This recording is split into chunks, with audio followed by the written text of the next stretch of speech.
Dietary protein is important. Well, let's look at it first. Like all macronutrients, proteins, carbs, fats, even alcohol, they contain carbon, hydrogen, oxygen. But what makes protein unique is the presence of nitrogen.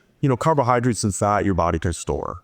Your body stores carbohydrates as glycogen, your body stores fat as adipose tissue, but your body doesn't really store protein, so you have to ingest it on a regular basis. Otherwise you'd be deficient because your body's all about conserving energy, and storing protein would be really inefficient. There's no real way to do it, so you have to consume dietary protein. There's all different types of proteins, right? You could get it from whole foods, whether that's a piece of steak, like I said, chicken, fish, seafood, eggs.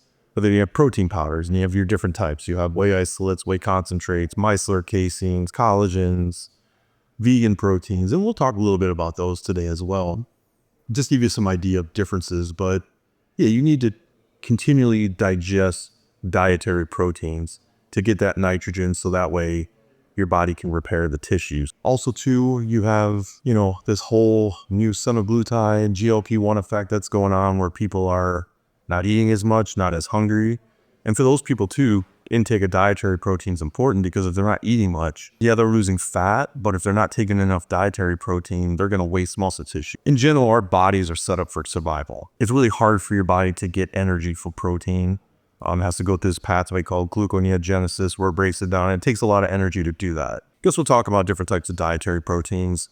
Obviously, they all have a different biological value, and that's just how, gram for gram, if you take it in, how much of that protein can your body use and assimilate into new proteins within the body.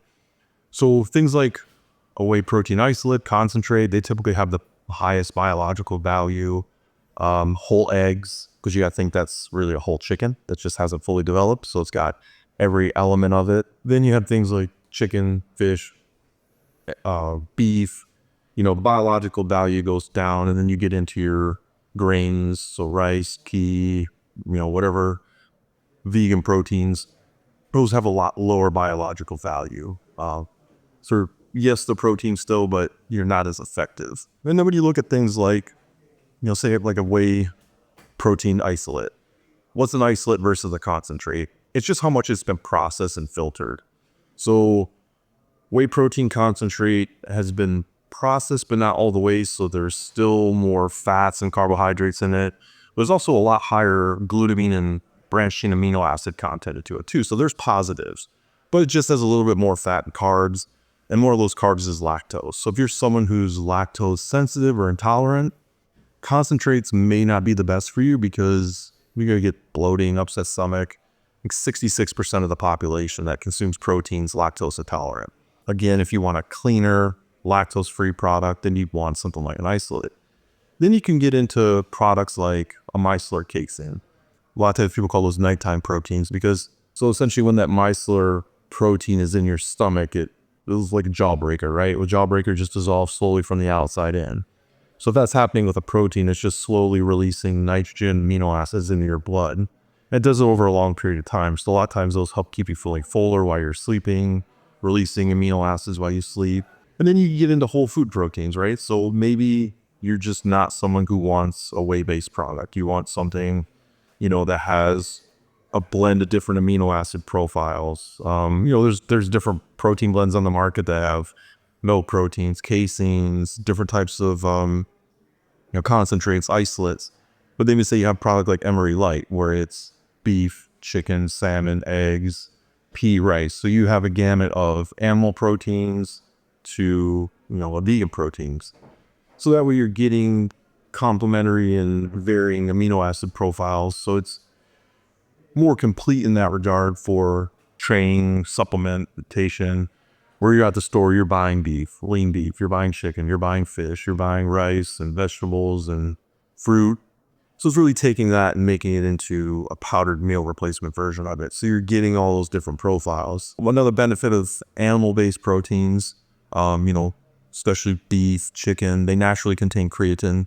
We'll get into another whole episode on creatine, but creatine just helps your body make more energy, more ATP. Collagen is obviously gained popularity. Used to be the dirtiest word in supplements, because came from, or does come from, other skin or bone or hide, but it does have its benefits, because that's another thing when you're someone who is on some type of GLP-1 protocol, your skin can kind of lose its elasticity. So, collagen is a great supplement for people who are on those type of, well, I'd say, dietary protocol that involves those particular peptides. So, they do play a role.